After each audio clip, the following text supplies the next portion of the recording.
Hi everybody, it's Willy here. I can't tell you how excited I am for this episode. This week on Embroidery Hub, I'll be tackling one of the most common questions I get asked as an embroidery digitizer, which is, what are the main stitch types and how do I know when to use each one? If you're new to digitizing, then your head is probably spinning with all of the different stitch options that are out there. All right, I'm okay. If this sounds like you, then I promise you this will be one of the most helpful and in-depth episodes that contains all the different main stitch types that are used for embroidery. I'll not only tell you about each one, I'm also going to be demonstrating all of them in action by digitizing a large packet jack design that will literally incorporate each stitch type. But before I get into all that, you know the drill. Make sure you follow our channel and give this video a thumbs up so that we can keep creating helpful content just like this. All right guys, nothing else to do but to get into the software. Come on.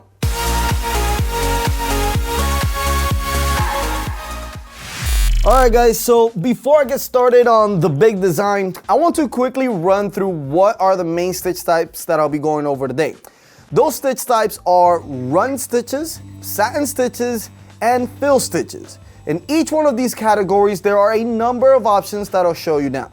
A run stitch is a single straight stitch that can be used to create small details, create trace or placement stitches, knockdown stitches, or even underlays. I'll show you how I use run stitches to create small details on my designs later on, but for now, this is what a run stitch looks like. A trace stitch or placement stitch is used for applique embroidery. This gets stitched first so that when you're embroidering, you will be able to see where to place your next layer of fabric on top. Once you place your fabric, you will use a tack down stitch to hold it down in place so it doesn't shift. There are different styles of run stitches as well that are used for decorative purposes like double rope, triple rope, and bean run stitches. There are also underlay stitches that help to hold the garment and the stabilizer together to add some support. So moving on to satin stitches. A satin stitch is a long stitch that runs from one end to the other like the letter I that are usually up to half an inch thick. Any wider than half an inch thick, the stitches may come loose and fall apart. Satin stitches are typically used for borders and applique borders and to cover up foam for 3D puff embroidery. You'll want to pay close attention to density when you're working with satin stitches. They can't be too narrow because the closer the stitches are together, the higher the chances are of damaging your garment. I typically recommend a density of 0.3 millimeters for medium width designs. Satin stitches also come in different styles like gradient, which are thick on one side and get thinner as it goes along, or jagged, where the program assigns random stitch lengths. Now let's move on to fill stitches. Fill stitches are used to cover larger areas of a design with stitches that you wouldn't be able to fill with a regular satin stitch. The most common type is a tatami fill, which is one color of stitches moving in one direction. There are other styles such as smooth, brick, and even zigzag. There are also some artistic styles like embossing, where you can change the length of the stitches themselves, or motifs, which are less dense and more decorative. This style is most commonly used for freestanding lace designs. Fill stitches are also used as a nap blocker, which presses down the texture of the fabric to allow the design on top to show better. Alright, so now that you've seen some examples of these types of stitches, let's move on to my favorite part, which is being able to create all these stitch types from the ground up on this uber jacket bag design. Let's go!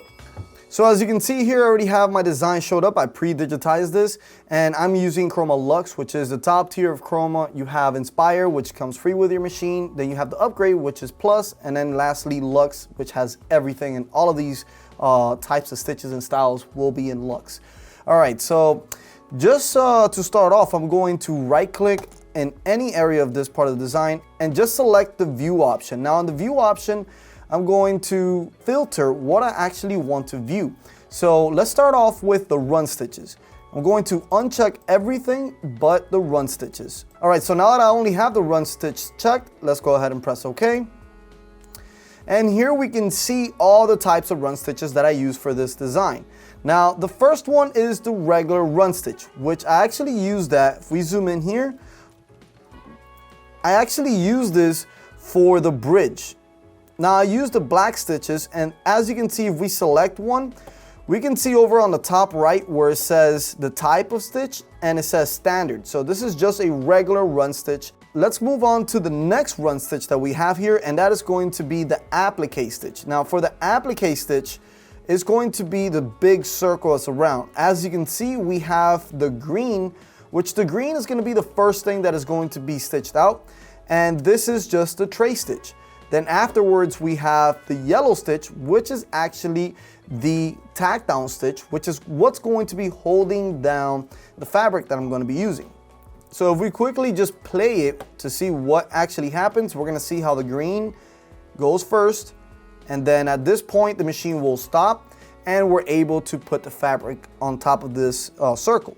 And then the tack down stitch comes right after, holds it down, it goes around 2 times, and then we can cut around it at that point if we wanted to, or we can wait before the actual satin stitch that goes on top of those 2 stitches. That's what actually creates the applique border.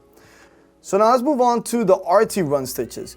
I actually used twice here triple rope, because since triple rope has zigzags on both sides, it kind of makes it look a little thicker. So that's the main reason why I used it. I really wanted to stand out. There is going to be a lot of parts and a lot of stitches in this design. It's pretty big.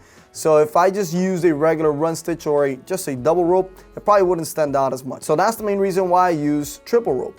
So if we can see here, we have the triple rope that's going to be in front of the building, and I also used it right in front of this this bridge here in 2 areas. Now the last type of stitch that I use here is a bean stitch, and I only used it in 1 small area, but I needed it to be a bean stitch because I wanted it to be very thin, but also I didn't want it to hide inside of any stitches or even just the fabric itself. So if we go ahead and select the bean stitch, we're going to see over on the top right area where it says the type of stitch is bean, and I ended up using a triple repeat. So I wanted it to do a regular run stitch and then repeat itself 3 more times afterwards, right on top of that run stitch. So this is what I thought would look best for this design here. Okay, so let's go ahead and move on to the next one, which is going to be our satin stitches. Now for satin stitches, we're going to be doing exactly the same thing. Let's just right click anywhere outside of the design or in the design, doesn't matter. And we're going to go to view and filter again. So let's go ahead and just deselect all of these except for certain types of satin stitches. For example, the applique border is a satin stitch. So we're going to leave that as well as just a regular satin stitch. So let's go ahead and deselect these. And now we're going to press OK. Perfect. So as we can see here, we have a lot of this design that's going to be satin stitch. Now let's go ahead and start off with the first one, which is a regular satin stitch. If we zoom in over right in the middle, we have regular satin stitches, which are these right here.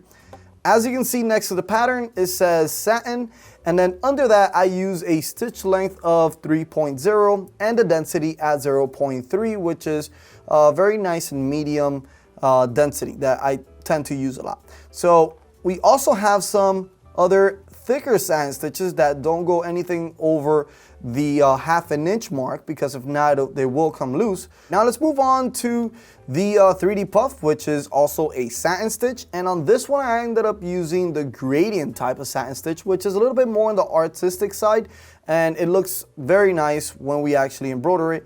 So let's go ahead and zoom in and see what we did to it. So there's 2 layers. There is the regular satin stitch layer, and then on top of that, you'll see the gradient. So let's go ahead now and find this 3D puff over on the layers area so we can see the different options that we did for both the regular satin stitch and the gradient satin stitch. So it should be this one here. Now, as you can see, each letter is separated. So let's just go ahead and choose the first one. Now for the regular satin stitch, I used a 3.5 stitch length, but instead of using 0.3 on the density, I ended up using 0.2. Sometimes you could even bring it down to 0.1 depending on how thick the satin stitch is, okay? So that's for the regular satin stitch. Now moving on to the gradient itself, we're gonna go over to the blends tab on the top right. And we're going to see here that I chose the color, and this color is the number 1. So as you can see, number 1 is a little darker blue. And the density for this gradient that I used was 0.7. Now you can move this a little bit lower if you like to, but since there is a lot of density in there already, I don't want to add too much because it could potentially make some birds nesting, which is something that we don't want. And another thing that I did is that I used the type of gradient as a linear decreasing. So what linear decreasing is basically starting off with the density that has 0.7 and little by little getting thinner. Now you could change this around. There's options where you could do the opposite, which is linear increasing, and then you have convex and concave. They're all a little different, but it's basically still a gradient, just depending where that dense part is, right? All right, so now let's go ahead and move on to the fill stitches. Let's go ahead and right click, view, filter, and only select the fill stitch. Press OK. And now as you can see, most of this design has fill stitches to cover everything up. Now on the fill stitches, we also have some gradients. We have regular stitches. So let's go ahead and zoom in and show you these right now. So the regular fill stitches that I use here, which is the tatami that we were talking about, was actually this one over here, the one in red. So these are regular fill stitches. If we just select on it, we're gonna see how you have the pattern being tatami. I also use a 0.3 density. And now let's go ahead and see the other types of fill stitches that I use. So for another style that I wanted to use was the brick, because I've used it in a couple of videos and they come out real nice. And the brick one is this pink that you see right here. Now to create this brick pattern, it basically just plays around with the stitch length. And in the end, it kind of looks like if it was like a carbon fiber, so it looks real nice. All right, so let's move on to the next one, which is gradient for complex fill. Now this one, you could use gradient on a satin stitch, but you could also use it on a fill stitch. So as you can see here on the body of the Statue of Liberty, I actually use regular tatami stitches, and on top, I added the increasing gradient, which looks real nice. It's a little touch, but those little details will end up looking really nice towards the end. All right, so now let's move on to the artsy type of fill stitches, which is one of my favorites. Now, if we zoom in over on the left, you can see how I used embossing fill stitches. And this looks real nice. You can see how I use the diamond styles. There are different types of styles that you can use. So let's go ahead and select it. I did use a density of 0.3 again. And the pattern that I used for this one was the 100. But if you can see here, we can change the pattern to whatever we like. There are a bunch of patterns in here you guys can play around with and see which one works best for you. Now moving on to the next type of fill stitch, which is another artsy fill stitch, is the motifs. And I used it on the water since it's a big area. Now, as you can see, there are gaps, so it's perfect because you don't have that much pull and push, creating potentially some registration issues, and I didn't really have to worry about that because there isn't that many stitches. And on top of that, since there isn't that many stitches, the design, even though it's big, it won't take too long. All right guys, so now that we understand where we use and how we use these types of stitches, now let's put it into action and actually embroider it. Let's go. All right guys, I have the jacket here that I'm going to be putting the design on, and I'm going to be using the Chroma MT1501. Now the reason why I chose this machine is because of all of this space here, so that the jacket can flow nice and smoothly around without getting caught up with anything. So now I'm going to show you guys how to really hoop like a movie magic expert. Let's do it. And that's how the pros do it. But if you really want to learn how to hoop, make sure you scroll down to the description below. There's a video there that has a nice tutorial for you. All right guys, nothing left to do but to press start.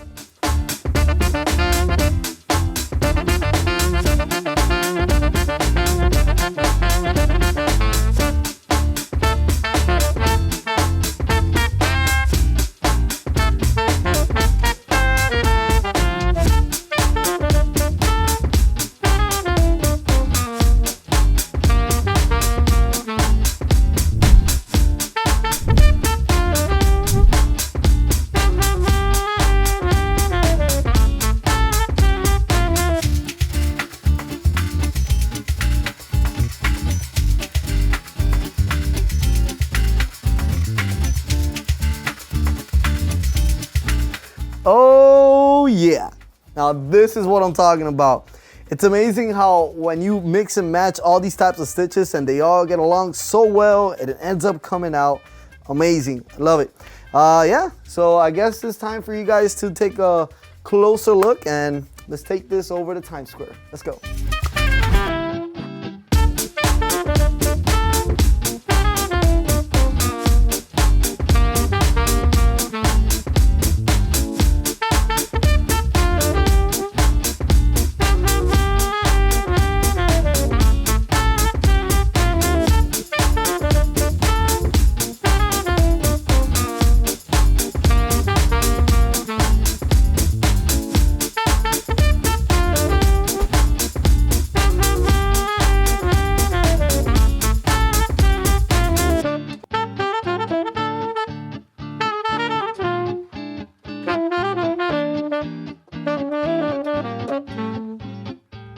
Alright guys, I am so happy with the way the design came out considering all of the different stitch types that I use in just this one design. If you're interested in learning more about digitizing, Chroma offers free digitizing classes with Chroma and a ton of videos on the Chroma YouTube channel that I've linked in the description below.